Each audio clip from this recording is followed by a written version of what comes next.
Today we'll discuss what would happen to the GTA 5 gang if Michael lost it the moment he met Steve Haynes. So how would this happen is Michael would sit down with Steve and Dave and Agent Sanchez. You know that part where Steve grabs Michael and kind of starts choking him? Well, in this version, Michael's temper would get the better of him, and so the exact moment that Steve lets go, he sits back down, then pulls out a gun, and with his extra quick draw, puts one right between Steve Haynes' eyes, dropping him where he stands. Just then, Sanchez tries to go for Michael, but long before he could go for his gun, he's dropped too, and Michael and Dave need to leave immediately since Michael just killed 2 federal agents and Dave was there in broad daylight in a very public place, mind you. Michael reaches out to Franklin, and him and Dave plan to rob the FIB, all 3 of them that is, and they all want to delete the files on everyone right now. That's a urgent matter, and the plan wouldn't really include Trevor though, as him and Dave working together, that wouldn't be a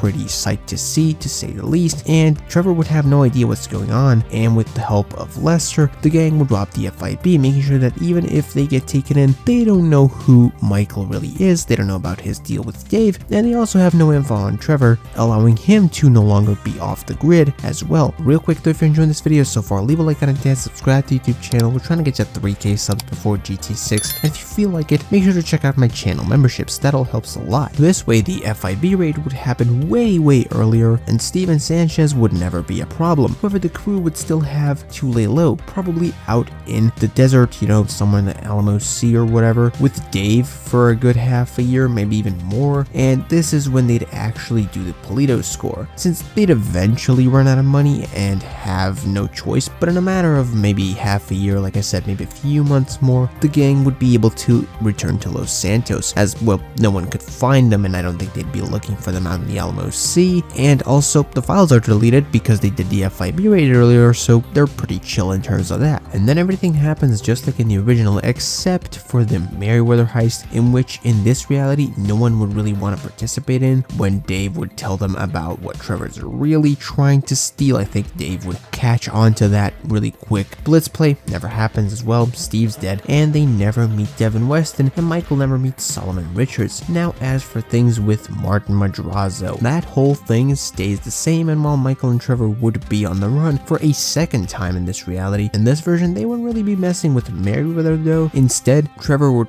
take out his shit list, and Michael would help him with some old enemies, such as the O'Neills, just like they did in the original, so they just have their fun there. As for Dave, I think he would still maybe as a precaution change his identity if he decides to stay in Los Santos, as he was right then and there when Steve got shot, and they worked together, so I do think that that's a preventive measure that Dave would definitely take. As for the main trio, which are still out in the desert, they would also take care of Wei Chang after the O'Neill brothers, because Wei Chang, let's be real, was probably getting a little bit too comfortable while Trevor was in Los Santos, so they took care of him since they already did the Polito score the first time. Eventually they do settle things with Martin, and Trevor has his shit show with Floyd and Deborah, and the crew is putting in motion a plan to rob the big one, something Dave would really want to have any part in, and he just chooses to lay low instead. But things